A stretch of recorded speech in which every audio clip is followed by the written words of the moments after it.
Hey, and welcome back. Back at the end of 2020, I bought a drum kit on Facebook Marketplace for $25.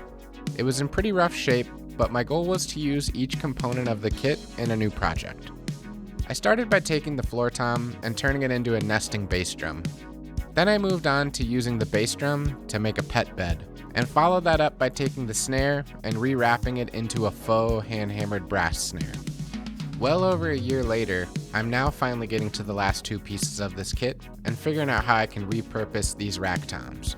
In addition, I've also collected a ton of orphan drums over the last couple years, and these are great to have around for different projects and pieces to work with. It seemed like the perfect time to try and take a number of these different size shells and build a set of concert toms. So with those two toms left over from the kit, I had 12 and 13 inch shells, and I also grabbed a 10 inch pulse tom and an 8-inch sound percussion tom from a children's drum kit. After getting these shells picked out, I removed all the heads and hardware. Next, I stripped off all the wraps, and with these cheaper shells, it's usually just one or two spots of adhesion on the shell, but if you have a wrap that's being a little bit more stubborn during the removal, you could easily grab a heat gun to help loosen up the glue on the shell. Also around this step, I had to tackle getting rid of the grommets and the air vents. I just used a set of pliers to bend the flange back so I could push the grommet through the shell.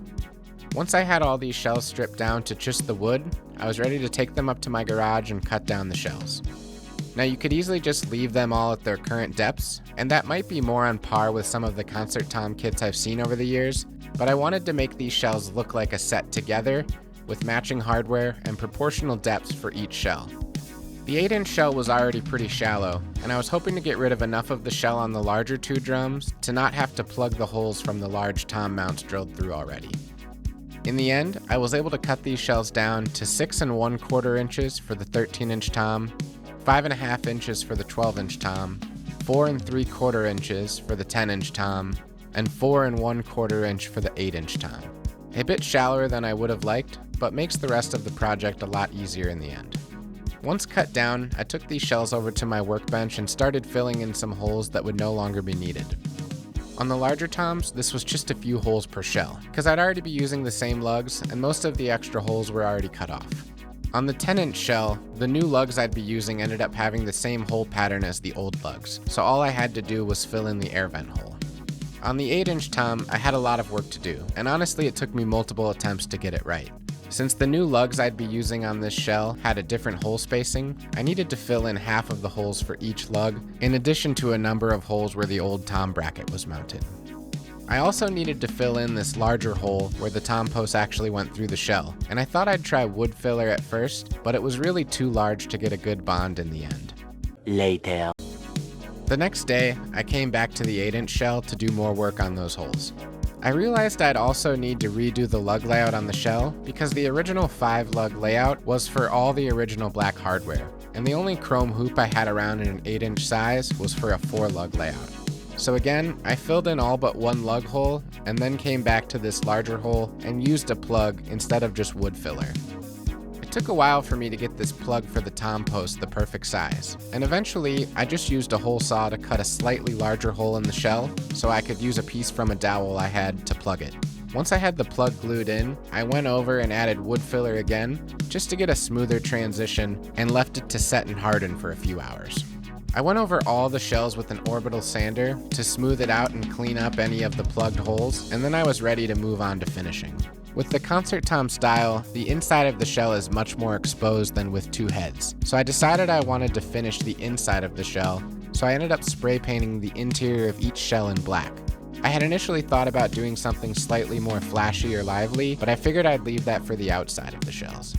While those dried, I had two parts I ordered for this project arrive. One, a set of 6 tom brackets I bought off Amazon. These tend to be pretty expensive, and having to order 4 of these really could have derailed the hopes of keeping this project cheap. But I found these off-brand mounts in a set of 6 for only $31.99. I figured I'd risk the quality and give them a shot, and honestly these weren't as bad as I expected for just over $5 a piece. I also ordered some contact paper for the exterior of the shell for just $7. This was just enough material to get me to cover all 4 shells, and I was hoping to use the contact paper because although not as durable as the standard drum wrap, it's easy to apply and gives you a lot of cool options and finishes for a fraction of the price. While I was continuing to add more coats of the black paint to the inside of the shells, I took all the hardware and gave it a bath in some WD-40 to remove any rust on it. These cheap stamped lugs tend to be pretty flimsy, and if they get rusted at all, I've seen them just collapse under any bit of pressure on the drum. After finishing all the paint to the interior of the shells, I brought them down to prep for wrapping and assembling.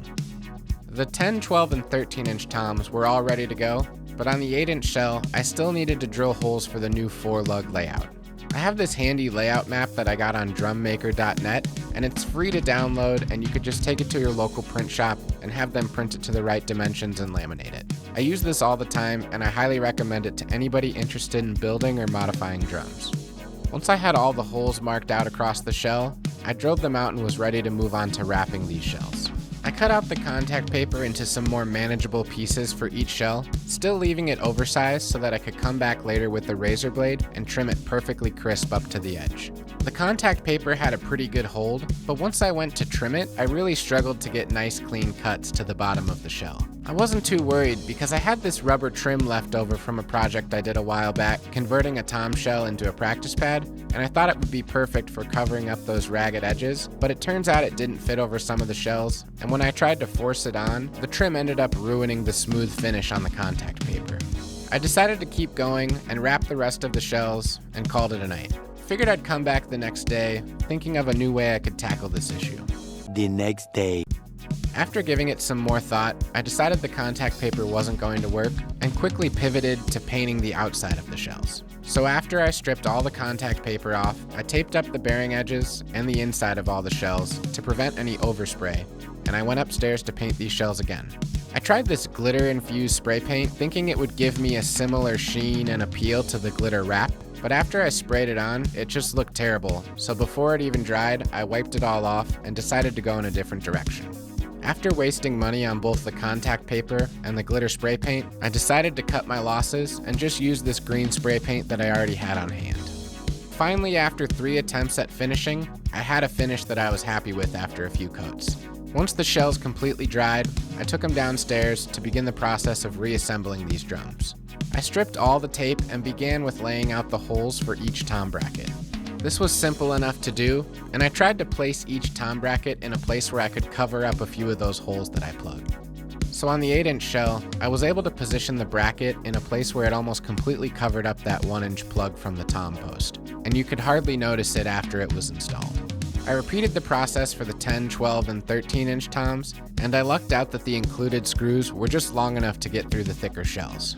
After all the tom brackets were installed, I moved on to reattaching all the lugs and had no major issues here. The only thing that was out of the ordinary was the number of lugs per shell is a bit odd. The 8-inch shell has 4 lugs, the 10-inch shell has 6 lugs, and the 12 and 13-inch shells each have 5 lugs. Maybe I should have considered taking the 10-inch shell down to 5 lugs, but I wasn't really interested in buying new hoops, so I just left it as is. Once I had all the lugs back on the shells, I went on to adding heads, hoops, and tension rods. Before I threaded any of the tension rods into the lugs, I made sure to add some white lithium grease to the end to prevent any potential friction. They all seated fairly easy and gave me no issues. Once I had all the heads seated on the drums, I came back with some goof off and cleaned up one of the heads that had some tape residue on it. And then I also decided to remove the logos from some of the heads since they were all different. I know for many this is just a waste of time and doesn't really make a difference, but those are the kind of little details that always bug me. Once I had the drums assembled, it was time to bring them into my studio and set them up to hear how they sound. I recorded a whole slew of demos and provided a few different mic and mix configurations for each one so you can compare the raw sounds along with how I envision them being fully EQ'd to get my best 80s concert tom vibe going.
As you can hear from the more playful demos at the end, I had a lot of fun playing on these drums, and in my opinion, they sound great.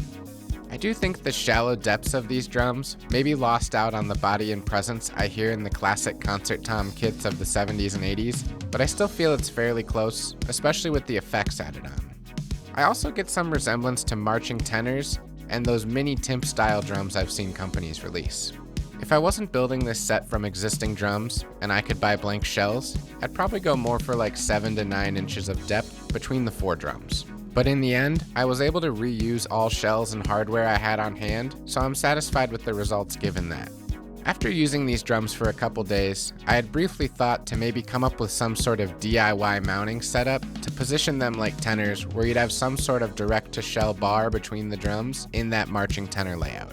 I don't know if I'll go that far with these, but it's nice that I could at least set them up like that if I had a student who wanted to work on marching tenors while here taking lessons. When it comes to the finish, I think the green is fine, but I wish the contact paper or glitter paint would have been more successful, because I think that would have just been more of what I was going for in terms of a wilder or fun finish on the exterior of the shell and the subtle black finish on the interior. Not a huge deal in the end, but if I could do it all over again, I'd probably try to do something different. When it comes to the cost breakdown for this project, I had all the shells, lugs, tension rods, hoops, and heads on hand already, so no investment there. I spent $32 on the tom brackets, but I also have 2 left over for some future projects. I spent $7 on the wrap and $10 on the glitter spray paint, but with both of those being unsuccessful, I ended up using spray paint I already had on hand for the outside. The black spray paint I already had on hand as well.